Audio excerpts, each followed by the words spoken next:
Police को उस लड़की की लाश मिल गई है। मैंने रागिनी का आईपी एड्रेस निकाला और ये उसका दूसरा नंबर था 444218। लास्ट बात इनकी 23 अप्रैल को हुई थी। फ्रेंड स्क्वायर से 22 अप्रैल की मुझे रागिनी की एक और चैट मिली है जो संतोष गुप्ता के साथ है। वो इस वक्त कहाँ मिलेगा पता है तुम्हें? सर संतोष तो 1 साल पहले सिंगापुर चला गया। मैं और करण दुबई में है। बहुत जल्द तुम्हारी भी टिकट आ जाएगी। वो लोग हम तक पहुंच ही नहीं पाएंगे। इस शेखर का पूरा नाम शेखर प्रजापति है, हमारे दूर का रिश्तेदार है सर। 3 दिन पहले शेखर की पत्नी सुमित्रा का फोन आया था सर। पूछ रही थी वो मुझसे मिला क्या। अब पता चला कि ये रागिनी से मिलने आता था। राजू, प्रिया, मुझे माफ कर दो। माफ कर दो मुझे। ये तो शेखर है, जानता हूं मैं इसे सर। ये रागिनी का दूर का रिश्तेदार है। तो फिर तुम्हें ये कैसे नहीं पता कि शेखर अक्सर तुम्हारी पत्नी को मिलने भोपाल आता था? 444218 ये तुम्हारी पत्नी रागिनी का फोन नंबर है, दूसरा फोन नंबर। रागिनी के पास दूसरा फोन भी था? कभी पता है नहीं उसका मुझे सर।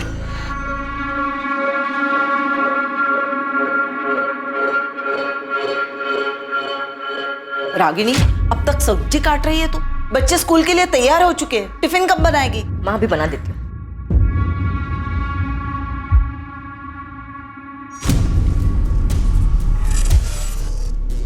रागिनी, किससे बात कर रहे हो इतने रात में? किसी से नहीं, देखो मैं गेम खेल रही हूँ, बस खत्म ही होने वाला है। मैं कसम खा के कहता हूँ रागिनी हमेशा फोन पे रहती, पर वो किससे बात करती थी, क्या मैसेज करती थी सर, मुझे सचमुच कुछ नहीं पता सर। रागिनी पिछले 3 साल से इस दूसरे नंबर से अलग अलग सोशल मीडिया साइट्स पे एक्टिव थी और रागिनी के उसी सोशल मीडिया अकाउंट से हमें शेखर प्रजापति और संतोष गुप्ता के बारे में पता चला। एक मिनट सर, संतोष गुप्ता के बारे में सर आप ही ने मुझे बताया, पर ये शेखर के बारे में सर मुझे जरा भी अंदाजा नहीं है सर। ये शेखर रागिनी का दूर का रिश्तेदार है, लेकिन मुझे नहीं पता वो रागिनी से छुप कर मिलता था। और अगर पता होता सर तो मैं आपको क्यों नहीं बताता सर, बोलिए ना सर। सर मैं बच्चों की कसम खा के बोल रहा हूँ सर, मुझे रागिनी के बारे में बहुत कुछ नहीं पता सर।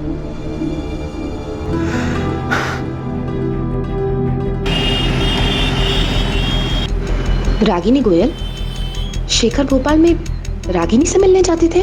लेकिन ऐसा कैसे हो सकता है? मुझे तो हमेशा उन्होंने यही बताया कि वो भोपाल काम के सिलसिले में जाते हैं। सुमित्रा जी, ये रहे शेखर के चैट रिकॉर्ड्स। पिछले 1 साल से वो दोनों भोपाल के अलग अलग लॉजेस में मिल रहे थे। हमने लॉज के मालिकों से भी कंफर्म किया है। हाँ, ये था शेखर प्रजापति नाम इसका। नाम तो कभी पूछा नहीं, पर हाँ आदमी यही था। सर मैंने सारे लॉजों के मालिकों से बात की, पता चला है कि पिछले 1 साल से शेखर प्रजापति ही रागिनी के साथ अलग अलग लॉजेस में जाकर ठहरा था। सबने फोटो देकर कंफर्म भी किया है कि यही आदमी था। 24 अप्रैल को ये दोनों कौन से लॉज में रुके थे? क्योंकि 24 अप्रैल को शेखर रागिनी से मिलने भोपाल आने वाला था। अब हमें अपने रिलेशनशिप को नए सिरे से देखना होगा, नई शुरुआत करनी होगी। मैं तुम्हारे बिना नहीं रह सकता रागिनी, मैं कल भोपाल आ रहा हूँ, कल मिलते हैं। सर मैंने जितने लॉजों में पता किया, 24 तारीख को ये दोनों उनमें से किसी में नहीं गए थे। ऐसा कैसे हो सकता है बबलू? 24 अप्रैल को शेखर रागिनी से मिलने भोपाल आने वाला था, तो ये दोनों कहीं तो रुके होंगे। अच्छा सुन, हमें शेखर के घर का पता चल गया। तू लग जाए संतोष गुप्ता के पीछे, पता कर इसका ठिकाना का है। ये सिंगापुर में तो नहीं है, इसका फोटो मैं तुझे भेजता हूँ। हाँ चलिए।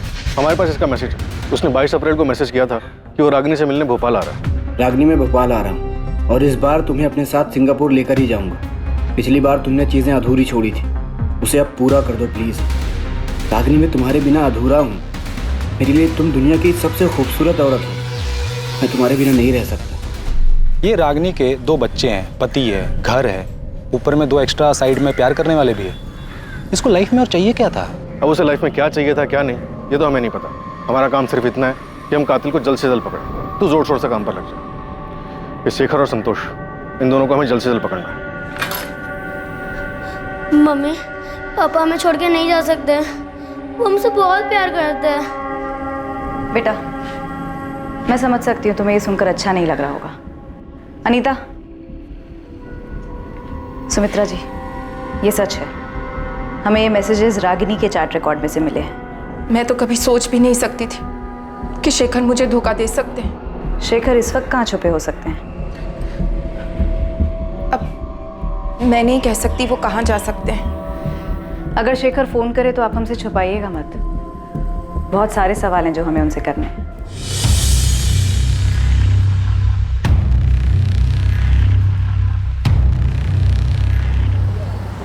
सर, अगर संतोष सिंगापुर में आपका फोन नहीं उठा रहा तो इसमें मैं क्या कर सकता हूँ? मेरी खुद उससे 3 महीने पहले बात हुई और इसी नंबर पर जो मैंने आपको नंबर दिया है उसका सिंगापुर का, वही उसका नंबर है। वही नंबर जो अब बंद आ रहा है।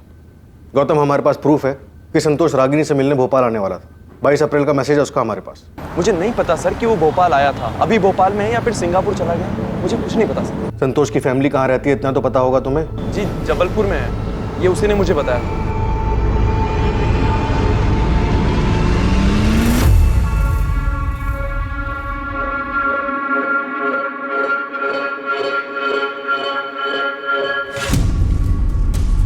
इस प्रशांत की छोटी बड़ी सभी डिटेल्स निकाल। अब मुझे भी उस पर डाउट हो रहा है कि कहीं इसी ने तो रागिनी का मर्डर नहीं किया। सर, मुझे तो इस पर पहले से ही शक। शेखर और संतोष रागिनी से मिलने आते, रागिनी का मर्डर हो जाता है, उसकी लाश मिलती और उसके बाद ये दोनों गायब हो जाते। प्रशांत ने रागिनी को रंगे हाथों पकड़ लिया होगा। फिरोज, प्रशांत ने ही कुछ किया है। अगर ये 24 तारीख को फैक्ट्री से नहीं भी निकला तो भी पॉसिबल है कि उसने ये काम किसी और की मदद से किया हो। अगर प्रशांत ने ही रागिनी का मर्डर किया है तो सोचो बच्चों पे क्या बीतेगी जब उन्हें यह पता चलेगा कि उनकी मां का मर्डर उनके पिता ने ही किया है। सर, मैं प्रशांत की फैक्ट्री जाकर पता करता हूँ। ये पता लगाओ कि रागिनी के मर्डर में उसने किसे और कैसे इस्तेमाल किया है। अगर ऐसा कुछ हुआ है तो मुजरिम जो भी हो, हमें उस तक पहुंचना होगा। बच्चों का हक है ये जानने का कि उनकी मां का कातिल कौन है।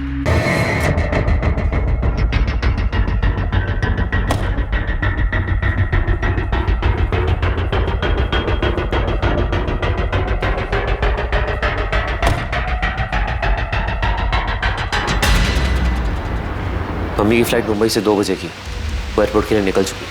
अच्छी बात है। वहाँ वो सुनील, वो अब तक निकला कि नहीं? हाँ, वो भी निकल चुका है।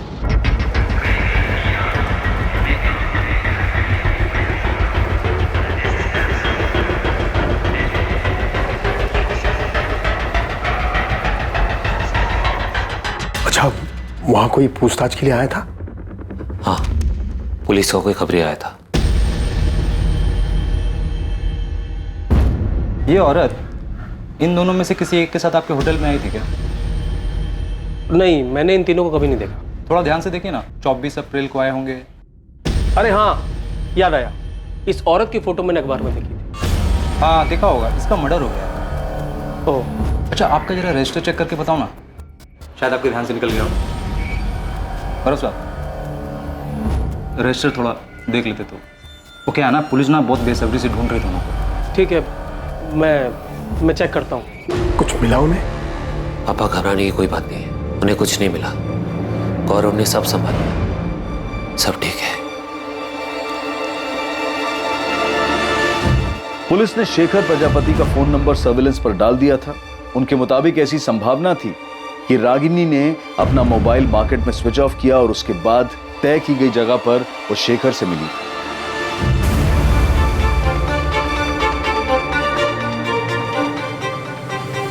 इसके साथ साथ पुलिस संतोष गुप्ता के परिवार को भी ढूंढने में जुटी थी, जिससे वो संतोष गुप्ता के ठिकाने तक पहुंच सके। साथ ही उन्हें यह भी अंदेशा था कि जिस आदमी से फोन ऑफ करने के बाद रागिनी मार्केट में मिली थी वो संतोष भी हो सकता था। पुलिस संतोष और शेखर को पूरी मेहनत से तलाश कर रही थी, जो अब तक उनकी पहुंच से बाहर थे। सिर्फ ये 2 लोग ही नहीं, बल्कि एक लाश भी उनकी जानकारी, उनकी पहुंच से बाहर थी। एक दूसरी लाश जिसका उन्हें अंदाजा तक नहीं था। जिस तरह पुलिस इस लाश से अनजान थी, ठीक उसी तरह उन 3 लोगों से भी बेखबर थी जो दुबई में जाकर छुप गए थे।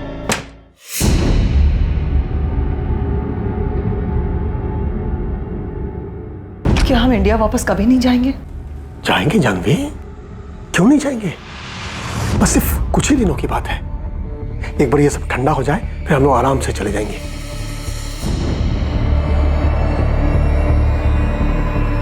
क्या सिर्फ एक ही लाश थी जो पुलिस को अब तक नहीं मिली थी, या फिर और भी लाशें मिलनी बाकी थी? रागिनी उस दिन घर से झूठ बोलकर क्यों निकली थी? वो कहां जाने वाली थी, क्या करने वाली थी, उसका प्लान क्या था, और क्या उसके इस प्लान के बारे में उसके पति प्रशांत को पहले से पता था? सर, मैंने आपको पहले भी बताया था कि 24 अप्रैल को प्रशांत यहीं फैक्ट्री में था, और ये बात 100% सच है। प्रशांत की वाइफ का मर्डर हुआ है और जिन 2 लोगों के साथ उसका अफेयर चल रहा था, संतोष और शेखर, उन दोनों का कोई अता पता नहीं, तो हो सकता है कि हम एक ही सवाल आपसे बार बार पूछें। अब चूंकि बार बार आप ये सवाल हमसे कर रहे हैं, इसलिए मैंने उसके असिस्टेंट गिरीश से भी पूछताछ की। मैंने उससे पूछा कि 24 अप्रैल को प्रशांत के बर्ताव में कुछ अजीब था क्या। तो क्या बताया गिरीश ने? सर उसने बताया कि 24 अप्रैल को प्रशांत बार बार आके उससे कुछ ना कुछ पूछ रहा था। अब गिरीश, वो प्राइम टेल्स ऑटोमोबाइल्स का ऑर्डर निकला क्या? हाँ, वो तो कल शाम को ही निकल गया था। शाम को ही? हाँ। और हाँ, ये जेपी स्पेयर पार्ट का? सर वो कैसे निकलेगा? उस ऑर्डर पे तो अभी काम चल रहा है ना। काम हुआ नहीं अभी तक। गिरीश, प्रशांत तुम्हारे पास बार बार आ रहा था, इस बात में क्या अजीब लगा था? जिस तरीके से वो उस दिन बार बार आ रहे थे, ऐसा लग रहा था कि वो ये दिखाना चाहते कि वो फैक्ट्री में ही है। मतलब वो अपनी मौजूदगी जताना चाह रहा था कि वो उस दिन फैक्ट्री में, और ऐसा वो जानबूझ के कर रहा था? अब सर जो कुछ था हमने बता दिया। क्या बताऊं मैं सुमित्रा, कुछ समझ में नहीं आ रहा मुझे। प्रशांत, आप जितना जानते हैं मैं तो उतना भी नहीं जानती। आपको ये तो पता है कि रागिनी नहीं रही, मुझे तो ये भी नहीं पता कि शेखर कहाँ है। पुलिस 24 घंटे हमारे घर के बाहर खड़ी है। उन्हें लगता है शेखर ने रागिनी को मारा है। प्रशांत? हाँ हाँ हाँ हाँ, सुन रहा हूँ मैं।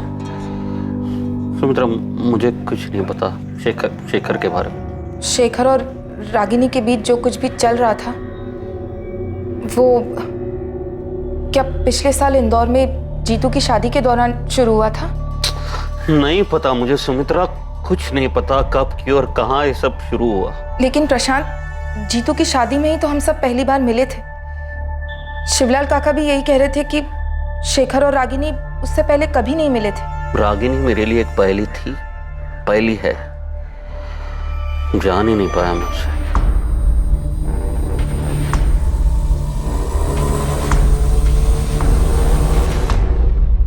भैया, मम्मी हमें छोड़कर क्यों गई? भैया क्यों गई? रो मत प्रिया, मैं हूँ तेरे साथ। सर, शेखर का लास्ट लोकेशन मिल गया है। चतुर्भुज मार्केट प्लेस? यस सर, वो 24 तारीख को भोपाल आया था। ना तो शेखर की पत्नी सुमित्रा और ना ही रागिनी के मामा शिवलाल हमें बता पा रहे हैं कि शेखर कहाँ हो सकता है। हाँ सर, इन दोनों से कोई इन्फॉर्मेशन नहीं मिली। बस इतना पता चला कि शेखर अहमदाबाद में एक ट्रेडिंग कंपनी में काम करता था। कंपनी से पता चला कि वो महीने में सिक लीव लेता था और अपनी पत्नी को कहता था कि वो भोपाल काम से जा रहा है। और संतोष गुप्ता, उसके बारे में कुछ पता चला? उसके जबलपुर वाले घर का पता मिल गया। वहाँ की पुलिस उसके माँ बाप से मिल भी चुकी है। साहब, संतोष यहाँ नहीं है। करीब 1 साल हो गया उसे घर पर आए हुए। आप चाहो तो पूरे घर की तलाशी ले लो। तलाशी तो हम लेंगे नरेंद्र जी, लेकिन अगर वो हमें नहीं मिला तो आप लोग हमारी नजर में आ जाएंगे।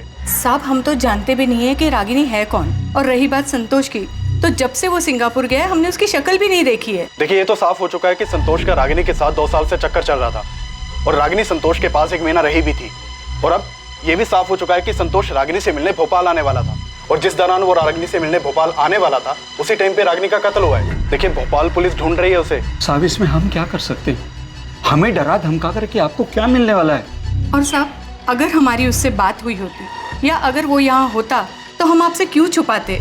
सर, जबलपुर पुलिस ने पता किया। संतोष के माँ बाप को उसके बारे में कुछ भी नहीं पता, और ना ही उसके दोस्त गौतम को कुछ पता है कि वो कहाँ रहता है सिंगापुर में या किस कंपनी में काम करता है। बबलू भी अभी तक पता नहीं लगा पा रहा कि 24 तारीख को रागिनी से मिलने कौन आया था, संतोष या शेखर, और वो कहाँ मिले थे।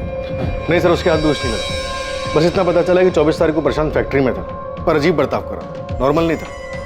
लेकिन इतना समझ में नहीं आ रहा है कि उसने रागिनी को अगर मारा तो कैसे। उसके फोन रिकॉर्ड से भी कुछ नहीं मिला। फिरोज, हमसे ऐसा क्या छूट रहा है, क्या मिस हो रहा है कि सामने आ ही नहीं पा रहा कि रागिनी उस दिन संतोष या शेखर में से किसे मिली, कहाँ मिली? कहीं तो मिले होंगे ना वो लोग। अगर प्रशांत ने किसी और को भी रागिनी के पीछे भेजा होगा तो रागिनी कहीं तो गई होगी, कहीं तो उसका मर्डर हुआ होगा। किसी ने तो ये सब किया होगा ना, किसी गाड़ी, किसी ट्रांसपोर्ट का इस्तेमाल हुआ होगा, और जाहिर सी बात है मर्डर है तो पैसे भी लिए दिए गए होंगे।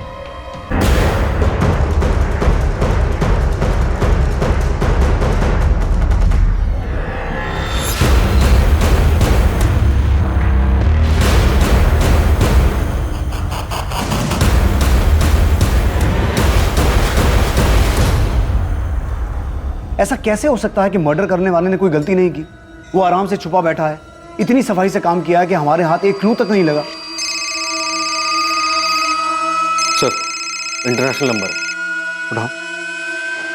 हेलो सर, मैं संतोष गुप्ता बोल रहा हूँ। संतोष, कहाँ हो तुम? हाँ संतोष, कहाँ हो तुम? सर मैंने रागिनी को नहीं मारा है।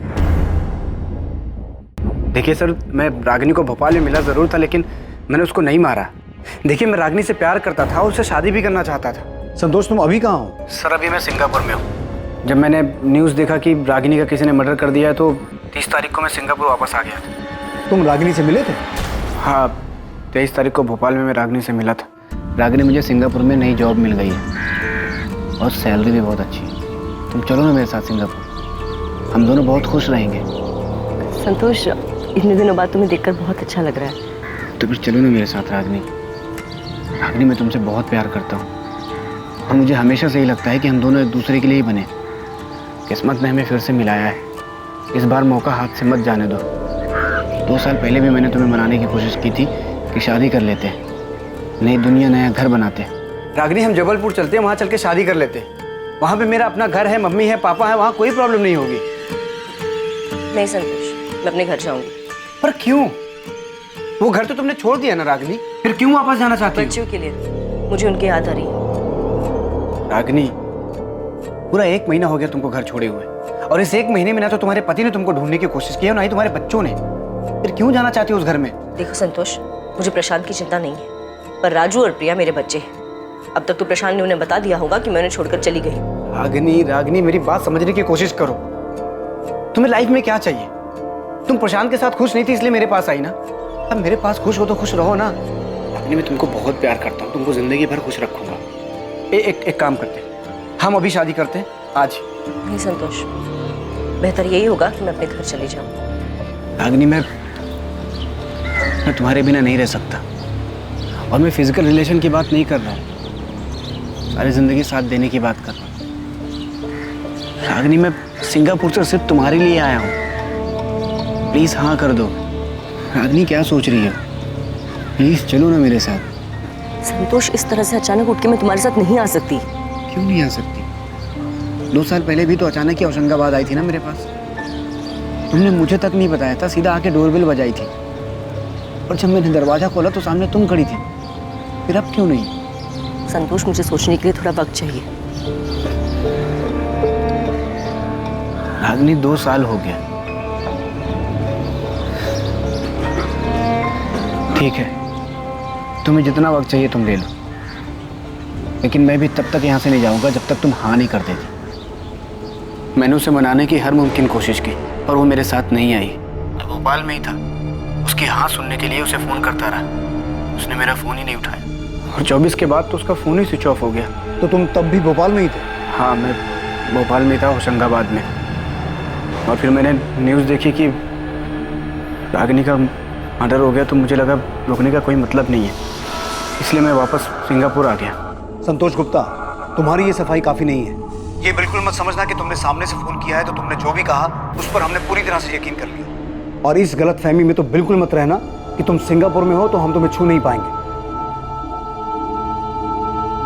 हेलो हेलो,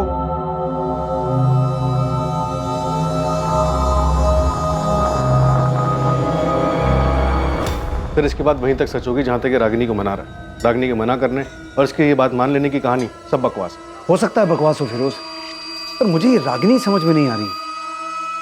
क्या औरत थी ये? एक तरफ शेखर, एक तरफ संतोष, 2 बच्चे भी थे। ये कर क्या रही थी? चाहती क्या थी? सर, राजनगर पुलिस स्टेशन से फोन आया था, उन्हें एक डेड बॉडी मिली है। किसकी? शेखर प्रजापति की। डेड बॉडी बोरी में थी।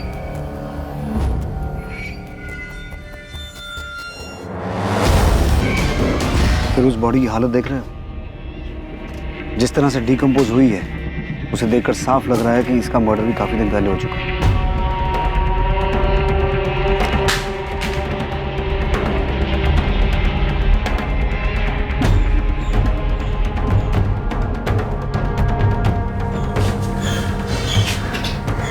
क्या हुआ? क्या हुआ? पुलिस को शेखर की डेड बॉडी मिली।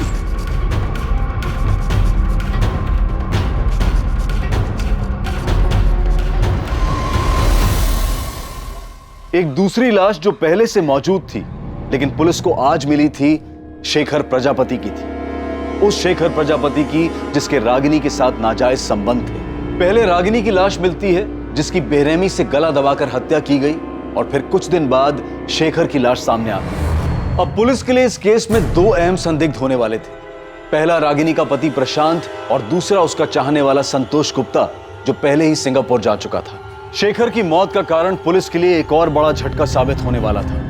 इंस्पेक्टर, इसकी मौत को भी 72 घंटे से ज्यादा बीत चुकी। एक्चुअली बॉडी जिस हालत में मिली है या जिस तरह से डिकम्पोज हो चुकी है, सही वक्त बताना मुश्किल है। पर ऐसा हो सकता है कि इसका मर्डर भी रागिनी की तरह 24 अप्रैल को ही हुआ हो। हाँ, हो सकता है दोनों की मौत 24 अप्रैल को ही हुई हो, पर इसका मर्डर नहीं हुआ। मर्डर नहीं हुआ तो? इसकी बॉडी से पॉइजन के ट्रेसेस मिले, वो भी बड़ी मात्रा में। पॉइजन? जी। तो आप ये कहना चाहते हैं कि शेखर का मर्डर नहीं हुआ बल्कि इसने आत्महत्या की है? इतना तो श्योर होकर बोल सकता हूँ कि इसको जहर जबरदस्ती नहीं दिया गया। हाँ, किसी चीज में मिक्स करके दिया हो तो पता नहीं। कैसे मारा तूने रागिनी को? शेखर को जहर कैसे दिया? अब ये मत कहना कि तुझे कुछ नहीं पता, क्योंकि हमें पता है कि 24 तारीख को तो अपनी फैक्ट्री के स्टाफ को जानबूझ के ये जता रहा था कि तू वहां है। किसे भेजा था उनके पीछे? ये बेबस बनने का नाटक खत्म हुआ प्रशांत। याद रख, तुझे अपने बच्चों का सामना भी करना है, क्योंकि कहीं ना कहीं उन्हें भी इस बात का एहसास है कि उनकी माँ का कत्ल तूने किया है। मैं अपने बच्चों से बहुत प्यार करता हूँ सर, हमेशा उनका ख्याल रखूं। रागिनी अब उनके साथ नहीं है तो क्या, वो उनके दिल, दिमाग और यादों में हमेशा रहे। ये संत बनने का नाटक बंद कर प्रशांत, और ये बता कि रागिनी का मर्डर कैसे किया, कहाँ किया, शेखर को जहर कैसे दिया, कैसे मारा तूने इन दोनों को?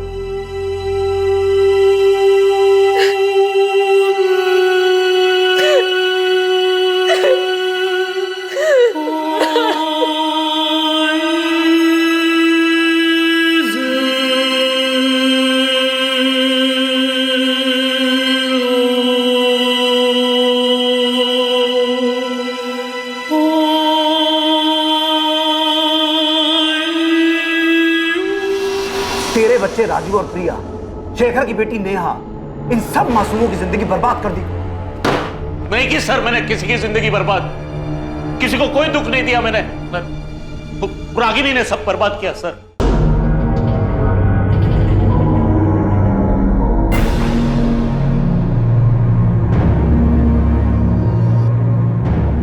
मुझे बिल्कुल भी अंदाजा नहीं था कि रागिनी के शेखर और संतोष नाम के आदमियों के साथ नाजायज संबंध। सर ये बात सच है और हमेशा सच रहेगी। आप चाहे मुझ पर कितना भी शक करो कि मैंने मारा है रागिनी को, सर मारा होता ना तो कबूल करने में मुझे कोई दिक्कत नहीं थी, क्योंकि ये बात किसी से नहीं छुपी कि रागिनी मेरे साथ खुश नहीं थी और ना ही मैं उसके साथ खुश थी। और ये बात भी नहीं छुपी कि हमारी शादी में कुछ नहीं बचा था, मर चुकी थी वो। आपको अंदाजा भी नहीं होगा कि मैंने अकेले बच्चों को कैसे पाला है, माँ के होते हुए भी। वो माँ जो बस लगातार फोन पे लगी रहती थी, 24 घंटे किसी के साथ बातें करती रहती थी। सर आपके सामने तो सिर्फ शेखर और संतोष के नाम आए ना, और न जाने कितने नाम और भी होंगे, लोग होंगे जो अभी तक बाहर नहीं आए, छुपे हुए हैं। कैसा महसूस होता होगा मुझे, एक पति को, जब उसकी पत्नी बिना कुछ बताए घर के बाहर इसलिए निकलती ताकि वो दूसरे मर्दों के साथ नाजायज संबंध बना सके, अपने सुख के लिए, अपने परिवार, अपने गृहस्थी, यहाँ तक कि अपना बच्चों का भविष्य दांव पे लगा दे। सर मेरी बात छोड़िए मुझे जाने दीजिए। और वो क्या थी, ऐसा क्यों कर रही थी सर वो? मैं क्या, उसके खुद के मामा जी भी पता नहीं पा रहे, समझ नहीं पा रहे। Neeta, foreign commissioner office request भेजो संतोष को सिंगापुर से इंडिया लाने के लिए। मुझे किसी भी कीमत पर वो आदमी यहाँ चाहिए। सर अभी भेज दो। एक औरत ऐसे ही किसी को गार्डन में मिली, कोई आया, उसका गला दबाया, एक और आदमी को जहर पिला के मार दिया। ऐसा नहीं हो सकता फिरोज।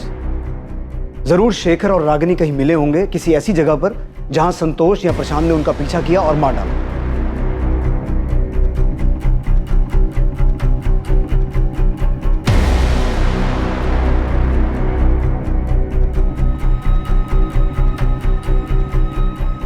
बबलू से कहो एक टीम से काम नहीं हो रहा, 10 लगाए, और चाहिए और लगाए, लेकिन किसी भी तरीके से यह पता लगाए कि उस दिन शेखर और रागिनी कहां गए। कोई तो ऐसा होटल या लॉज होगा जहां उनका पीछा किया गया, दोनों का मर्डर किया गया। सर मैंने रागिनी और शेखर की पोस्टमार्टम रिपोर्ट पढ़ी थी। फिर उस पोस्टमार्टम रिपोर्ट में क्या लिखा है मुझे पता है, लेकिन मुझे किसी भी तरह उस आदमी का पता लगाना है जिसने ये मर्डर्स किए हैं। हम गोल गोल गोल गोल घूमे जा रहे हैं। एक दिन 2 बच्चे आते हैं अपनी माँ को ढूंढते हुए, हमें उनकी माँ की बजाय उसकी डेड बॉडी मिलती है, फिर उसके प्रेमी की डेड बॉडी मिलती है, लेकिन ये क्लू नहीं मिलता कि किसने मारा, क्यों मारा। सर शेखर का मर्डर नहीं हुआ, उसने सुसाइड किया। फिर उस तुम्हारा दिमाग ठीक है? वो सुसाइड क्यों करेगा?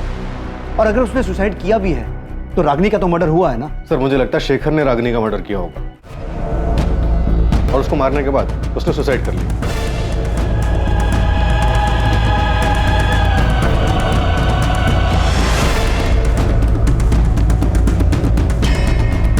पहले उसने रागिनी को मारा, फिर उसने सुसाइड किया और फिर आसमान से कोई टपका जिसने दोनों की डेड बॉडी को बोरे में डाल के ठिकाने लगा दिया। फिरोज, मुझे कोई थ्योरी नहीं चाहिए, ये केस ऐसे बंद नहीं हो सकता। मुझे किसी भी हाल में उस मर्डर का पता लगाना है। उसने क्यों मारा, कहां मारा, कैसे मारा, किस मकसद से मारा, इन सभी सवालों के जवाब चाहिए। अंडरस्टूड? राइट। रागिनी और शेखर कहां मिले थे, रागिनी को कहां मारा गया, शेखर को कहां जहर दिया गया, या उसने खुद अपनी जान ली, इन सभी सवालों के जवाब और सच की खोज में पुलिस ने पूरे भोपाल शहर को खंगालने की ठान ली।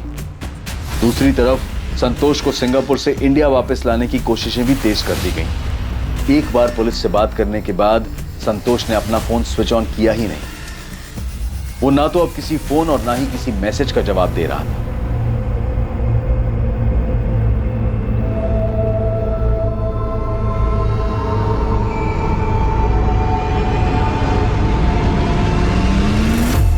सर बबलू बोल रहा है कि हमें होटल डीटी प्लाजा एक बार देख लेना चाहिए। क्यों, कुछ मिला तुझे वहां? नहीं सर, कुछ नहीं मिला, इसी के लिए तो बोल रहा हूँ सर। बबलू, अंधेरे में तीर मत चला, मुझे इस केस में स्ट्रॉन्ग लीड चाहिए। इस बात की लीड कहीं से नहीं मिल पा रही है कि रागिनी और शेखर मार्केट में मिलने के बाद गए कहाँ। सर मैंने हर लॉज छान मारा। डीटी प्लाजा आपके सामने इसलिए रख रहा हूँ क्योंकि सर इसका जो मैनेजर है गौरव सिंधिया, वो मुझे रजिस्टर दिखलाने से मना कर रहा है। 24 तारीख को रागिनी और शेखर नाम से कोई एंट्री नहीं है रजिस्टर में, मैंने चेक किया है, वो लोग यहाँ पे नहीं है। अरे हाँ, तो कौन सा असली नाम लिखवाने वाले थे रजिस्टर में? नाम बदल के आए होंगे। हाँ, अगर नाम बदल के भी रहते तो शक्ल तो याद रहती ना। और वैसे भी 24 तारीख को होटल पूरा खाली ही था। मैं कह रहा हूँ ना कि वो लोग यहाँ पे नहीं है। सर ये बोल के उसने मुझे डरका दिया, पर छोटा सा होटल है और फील्डिंग की तो पता चला होटल में काम करने वाला एक बंदा है सुनील मीना नाम का, जो लंबी छुट्टी पर गया है। बबलू भाई, झोल क्या है वो तो पता नहीं, लेकिन उस होटल में एक वर्कर सुनील मीना 27 अप्रैल से गायब है। गायब है मतलब लंबी छुट्टी पे।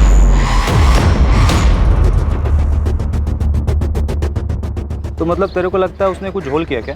हाँ भाई, क्योंकि जानता है गणेश, ये शेखर और रागिनी कहाँ मिले, मिलकर कहाँ गए, कौन से चद्दर पलटी होटल में रुके, कुछ पता नहीं चल पा रहा है। भाई होटल तो ये भी चद्दर पलटी और मालिक है एकदम कंजूस। मतलब इतना कंजूस है ना कि एक भी रूम खाली रह जाओ तो मर जाता था। लेकिन पिछले कुछ दिनों तक ये होटल बंद था। सर सुनील मीना लंबी छुट्टी पर चला जाता है, 24 अप्रैल के बाद 27 तक होटल बंद रहता है। होटल का मैनेजर रजिस्टर दिखलाने से मना करता है। सर मैं पक्का बोल रहा हूँ, यहाँ पे कुछ ना कुछ झोल तो है। डीटी प्लाजा होटल के बारे में मिली ये छोटी सी जानकारी इस केस में बड़ा खुलासा करने वाली थी। एक छोटी सी लीड की तलाश में भटकती पुलिस को एक बड़ी कामयाबी हासिल होने वाली थी। डीटी प्लाजा होटल में कुछ नहीं, बहुत कुछ घटा था।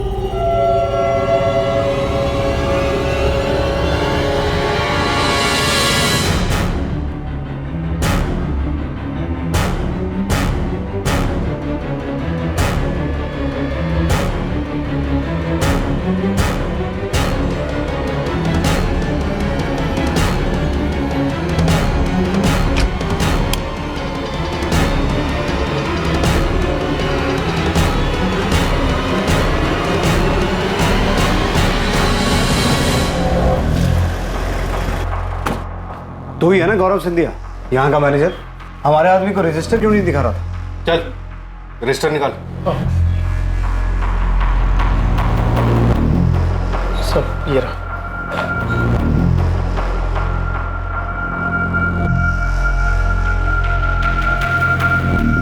इसमें तो एंट्री 29 अप्रैल से है, उसके पहले की कहाँ है? वो तो नहीं है सब, क्योंकि मालिक हर महीने रजिस्टर बदल देते हैं। हिसाब किताब के लिए पुराना रजिस्टर साथ ले जाते हैं सब। पुराना रजिस्टर अपने साथ ले जाते हैं, लेकिन अप्रैल का महीना 30 का होता है और इसमें एंट्री 29 तारीख से है। तो नया रजिस्टर लगाने के लिए महीना खत्म होने का इंतजार क्यों नहीं किया? सब वो इस बार थोड़ा जल्दी ले गए सब। सुनील मीना नाम का एम्प्लॉय यहीं काम करता है ना? जी सब। कहाँ है वो? बुलाओ उसे। सब वो छुट्टी पे गाँव गया सब। बड़ा शहंशाह आदमी है, गाँव गया है और फोन बंद करके बैठा है। वैसे तेरे मालिक धर्मेंद्र तिवारी का भी फोन बंद है, उसका घर भी बंद है, ताला लगा है।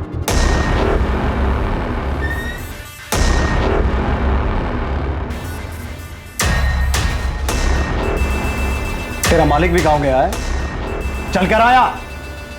तूने बबलू से कहा था कि 24 तारीख को ये दोनों यहाँ नहीं आए थे। सीधा सीधा बोल, धर्मेंद्र तिवारी और सुनील मीना कहाँ हैं? वरना तुझे भी गांव भेज दूंगा और कभी वापस नहीं आ पाएगा। मालिक अपनी फैमिली के साथ दुबई भाग गए हैं साहब, और सुनील अपने गांव गया है सागर। मतलब रागिनी और शेखर 24 तारीख को यहाँ आए थे? जी साहब, लेकिन साहब मुझे इनका नाम नहीं मालूम साहब, क्योंकि ये दोनों रजिस्टर में अलग नाम से एंट्री किए थे साहब।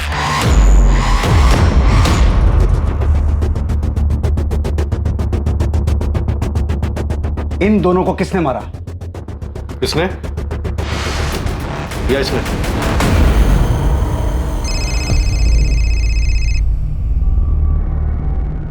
अनीता, कैलाश मौर्य नाम का एक आदमी आया है। कौन है ये? सर, ये 24 तारीख को डीटी प्लाजा में था। बोल रहा है इसने रागिनी और शेखर को देखा था रूम नंबर 104 में। हमें भी यहाँ बहुत कुछ मिला है।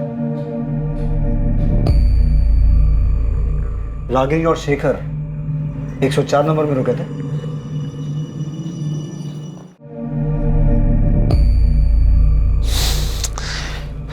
गौरव फोन ही नहीं उठा रहा। तो होटल के लैंडलाइन में फोन करो ना। किया था, पर वहां कांस्टेबल था इसलिए बात नहीं हो पाई। पुलिस को सब पता चल गया क्या? सर, मैंने इस औरत की फोटो अखबार में देखी थी कुछ दिन पहले। तो जब देखी थी तब क्यों नहीं आया हमारे पास? सर, मैं बहुत डर गया था। उस दिन मैं डीटी प्लाजा में रूम नंबर 102 में रुका था। मैं क्या? सर, मैं एक लेडी के साथ गया था। बीबी को झूठ बोला था कि इंदौर जा रहा हूँ कुछ काम से। देख कैलाश, हमें तेरे अफेयर में कोई दिलचस्पी नहीं है। रागिनी और शेखर के बारे में बता। ये दोनों रूम नंबर 104 में रुके थे। इतना चिल्ला रहे थे, इतना झगड़ा कर रहे थे कि मैं परेशान हो गया था। एक बार नहीं बोला ना। देखो शेखर, तुम मेरे साथ जबरदस्ती नहीं कर सकते हो। या तो तुम अभी डिसाइड करो, ये आज हम दोनों की जिंदगी का आखिरी दिन होगा। बोल रहा हूँ मैं। तुम्हें होश भी है? तुम क्या कह रहे हो? हाँ, तुम्हारी भी फैमिली है और मेरी भी। हमारे बीच जो है उससे ज्यादा और कुछ नहीं हो सकता, और उससे ज्यादा तुम डिमांड भी नहीं कर सकते। हाँ, क्या है भाई? सॉरी यार, थोड़ा धीरे बात करो। यहाँ तुम लोग चिल्ला रहे हो, मुझे डिस्टर्ब हो रहा है। हम अपने रूम में चिल्ला रहे हैं, तुम्हें इसमें क्या प्रॉब्लम हो रही है? तुम अपने रूम में रहो ना। भाई, मैं अपने ही रूम में हूँ, तुम्हारी आवाज वहां तक आ रही है। हाँ ठीक है, सॉरी, अब नहीं आएगी। जाओ। इतना बोलने के बाद भी इनका झगड़ा बंद नहीं हुआ। थक हार के मुझे रूम सर्विस पे फोन करना।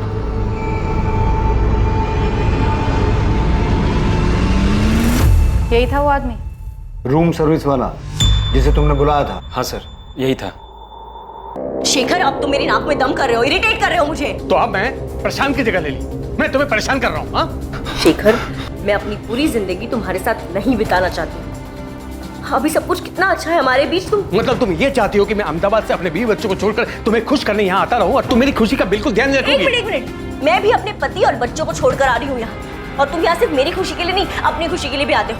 और हमेशा से यही रहा था हमारे बीच और यही रहेगा, और इस तरह तुम नहीं मांग सकते। मांग सकता हूँ, बिल्कुल मांग सकता हूँ। मैं तुमसे शादी करना चाहता हूँ, इसी वक्त तुम्हें हाँ बोलना पड़ेगा। तुम मना नहीं कर सकते। तुम होश में तो हो तुम? हमारे बीच शादी की बात कब हुई थी? मैंने कभी तुमसे कहा कि मैं तुमसे शादी करना चाहती हूँ? एक शादी करके देख ली है मैंने, और अब तक पछता रही हूँ। बच्चे हैं इसलिए झेल रही हूँ। लेकिन मैं तुम्हारे ये नखरे नहीं झेलूंगा रागिनी। क्या हुआ? हाँ? सर, सामने वाला थोड़ा परेशान हो रहा है, थोड़ा धीरे बात कीजिए ना। हाँ ठीक है, ठीक है, ठीक है। Thank you. फिर रात के करीब 12 साढ़े 12 बजे के बाद उस कमरे से आवाज आनी बिल्कुल बंद हो गई। फिर मैंने सुबह 7 बजे होटल छोड़ दिया। तुम्हारे साथ कौन थी उस दिन? वो लेडी? प्लीज मैडम, इसमें हमें मत घसीटिए। वो भी शादीशुदा है और मैं भी। बेकार में हम दोनों के घर टूट जाएंगे। तुझे अपना बयान डिटेल में लिखवाना होगा। अगर तू हमारे पास पहले आ गया होता ना, तो ये केस बहुत पहले सॉल्व हो गया होता। सुनील मीना जो सागर में अपना मोबाइल बंद करके बैठा था, पुलिस ने उसे सागर के ही उसके घर से अरेस्ट किया। रागिनी के कत्ल और शेखर की मौत का सच चौंका देने वाला था। क्या हुआ था डीटी प्लाजा में? और सुनील मीणा हमारे कब्जे में है, तो ये मत समझना दुबई में बैठा तेरा मालिक तुझे बचा लेगा। मैडम साहब, मैं तो सिर्फ नमक का फर्ज अदा कर रहा हूँ साहब। उनको मारने मेरा हाथ नहीं है साहब, मैंने नहीं मारा। ये डायलॉग बाजी बंद कर। अगर तेरा हाथ नहीं है तो रागिनी और शेखर को मारा किसने? होटल में से किसी का हाथ नहीं साहब, किसी ने नहीं मारा। तो फिर रागिनी और शेखर मरे कैसे? साहब 25 तारीख की सुबह जब सुनील रूम सर्विस के लिए गया था साहब, तो वो लोग दरवाजा ही नहीं खोल रहे थे साहब। सुनील ने मुझे बताया तो मैं चेक करने के लिए गया था। रात भर झगड़ा कर रहे थे, अब दरवाजा नहीं खोल रहे हैं। बैल बजा बजा के थक गया सर मैं।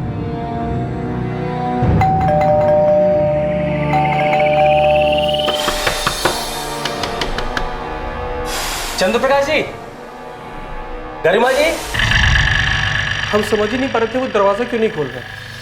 जब उन्होंने दरवाजा खोला नहीं तब मैंने मास्टर साहब, मैंने तुरंत तिवारी जी को फोन किया साहब। वो फौरन अपने बेटे करण के साथ होटल आ गए। पापा दोनों मर चुके। कैसे हुआ ये? किसने किया? सर पता नहीं सर। सर ये दोनों रात भर बहुत जोर से झगड़ा कर रहे थे। सुबह हमने दरवाजा खोला तो देखा दोनों मरे पड़े हैं। गौरव, तुमने सीसीटीवी चेक किया? कोई आया था इस कमरे में? हाँ सर, चेक किया था। कमरे में कोई नहीं आया था, कमरा अंदर से बंद था सर। हमने खुद मास्टर की से दरवाजा खोला है सर। सर इन दोनों के बीच में बहुत जोर से लड़ाई चल रही थी। मैंने सुना था ये आदमी इस औरत को शादी के लिए बोल रहा था और ये औरत बार बार मना कर रही थी। पापा एक मिनट, ये बोतल देखिए, इसमें शायद जहर था।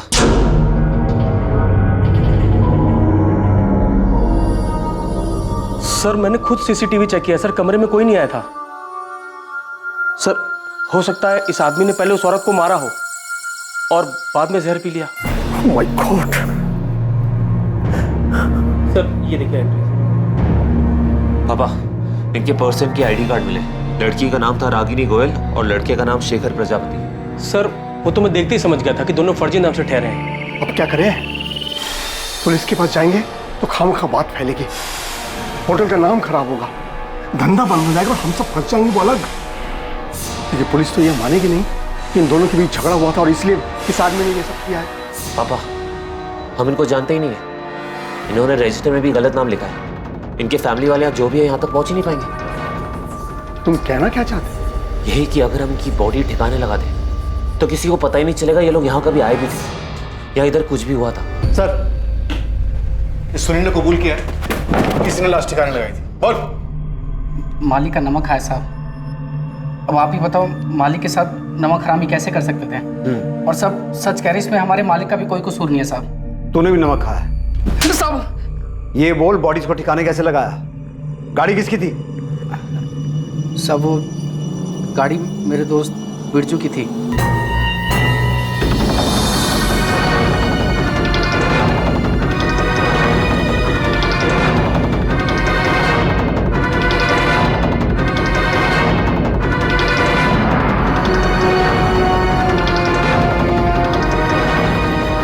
सब पहले हमने उस औरत की बॉडी को हुसैन नगर के नाले में फेंका और फिर आदमी की बॉडी को चंदन नगर के जंगल में फेंक दिया। होटल में कहीं भी सीसीटीवी नहीं दिखा, सब उखाड़ दिए। वो तो मालिक ने ही कहा था साहब कि सीसीटीवी रजिस्टर हटा दो। वो सब अपने साथ लेके गए साहब। तुम्हारा मालिक धर्मेंद्र तिवारी और उसका बेटा करण दुबई में कहाँ छुपे बैठे हैं? पता नहीं साहब, किसी होटल में है साहब। अभी भी झूठ बोल रहे। देखो सोच लो तुम दोनों, नहीं तो मर्डर करने, मर्डर छुपाने, लाश ठिकाने लगाने और सबूत मिटाने के सारे चार्जेस लगेंगे तुम दोनों। इस जिंदगी में तो बाहर नहीं आ पाओगे तुम। साहब सच में मुझे कुछ नहीं पता, हमने नहीं मारा उन दोनों को साहब। मैं आखिरी बार पूछ रहा हूँ, दुबई के किस होटल में है तेरा मालिक? धर्मेंद्र तिवारी, इस गलतफहमी में बिल्कुल मत रहना कि सारी जिंदगी दुबई में छुप के बैठ सकते हो। भलाई इसी में है कि चुपचाप वापस आ जाओ, वरना तुम्हारी वो हालत करेंगे। सर मेरी बात सुनिए सर। हमने तो सिर्फ बॉडी फेंकवाया था सर, और वो भी हमने इसलिए किया क्योंकि हम बहुत डर गए थे सर। तिवारी, तूने क्या किया था क्या नहीं किया था ये मैं तभी सुनूंगा जब तू मेरे सामने होगा।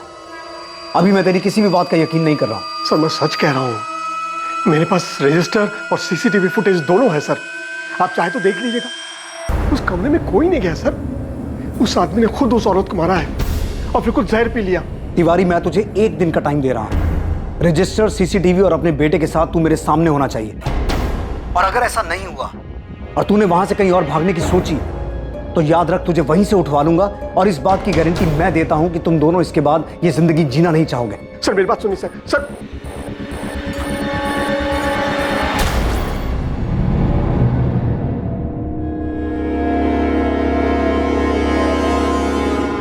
सर मैंने जो पोस्टमार्टम रिपोर्ट देख के फिगर आउट किया था वो थ्योरी नहीं, सच था। मैं तुमसे शादी करना चाहता हूँ, इसी वक्त तुम्हें हाँ बोलना पड़ेगा, तुम मना नहीं कर सकते तुम। एक बार नहीं बोला ना, देखो शेखर तुम मेरे साथ जबरदस्ती नहीं कर सकते हो। लेकिन मैं ये सोच रहा हूँ कि शेखर पहले से ही जहर अपने साथ लेके आया था। मतलब उसने सोच रखा था कि अगर रागिनी ने शादी के लिए हाँ की तो ठीक, वरना वो उसे और अपने आप को मार देगा। करो या मरो वाली हालत। सुमित्रा और उसकी बेटी नेहा के लिए यकीन करना मुश्किल हो रहा था कि शेखर उन्हें धोखा दे रहा था, और उससे भी आगे बढ़कर उसने एक ऐसा जुर्म किया जिससे वो दोनों शायद जिंदगी भर नहीं उभर पाएंगे। प्रशांत और रागिनी के मामा शिवलाल के लिए रागिनी को समझना पहले ही मुश्किल था, और अब शेखर के हाथों हुई उसकी हत्या ने उन्हें और भी सोच में डाल दिया कि आखिर रागिनी चाहती क्या थी, कर क्या रही थी। संतोष गुप्ता तक पुलिस दोबारा नहीं पहुंच पाई, और अब उसकी जरूरत भी नहीं थी, क्योंकि साफ हो चुका था कि रागिनी की हत्या से उसका कोई वास्ता नहीं था। धर्मेंद्र तिवारी और उसके बेटे करण तिवारी ने दुबई से वापस आकर अपने आप को पुलिस के हवाले कर दिया। धर्मेंद्र तिवारी, करण तिवारी, सुनील मीना और गौरव सिंधिया पर आईपीसी की धारा 201B के तहत सबूत मिटाने के जुर्म में केस चल रहा है। डीटी प्लाजा होटल के मालिक से मिली सीसीटीवी फुटेज से साबित हुआ कि 24 अप्रैल की रात जब रागिनी का कत्ल हुआ और शेखर की मौत हुई, उस दिन रागिनी और शेखर के कमरे में कोई दाखिल नहीं हुआ था। राजू, प्रिया, मुझे पता है कि आप लोग बहुत दुखी हो, इतना आसान नहीं इस दुख को बुलाना, पर आप दोनों को स्ट्रांग बनना होगा। आपके पापा आपके साथ हैं और वो हमेशा रहेंगे, और अपनी मम्मी के साथ बिताए वो दिन याद करना जब आप सब बहुत खुश थे, सब ठीक था। प्रशांत, आप बहुत मजबूत इरादों वाले सचमुच भले इंसान। बच्चों को अब आपकी पहले से कहीं ज्यादा जरूरत है। वो दुखी हैं, सदमे में हैं, उनका ध्यान रखना।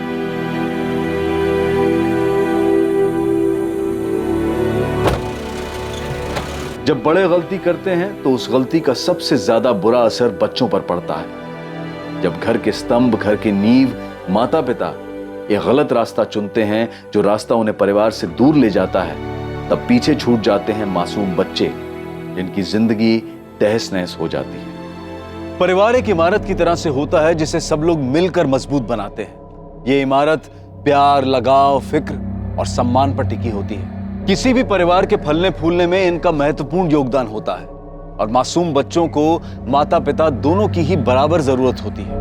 पर इसका यह मतलब कतई नहीं है कि मजबूरी में साथ रहा जाए।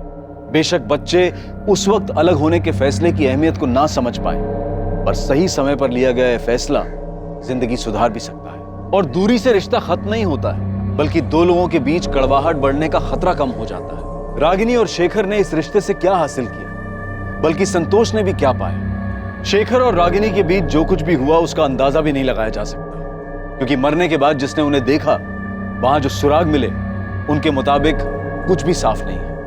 बस इतना पता है कि वहां एक जुर्म हुआ, हत्या हुई और किसी ने जहर पिया।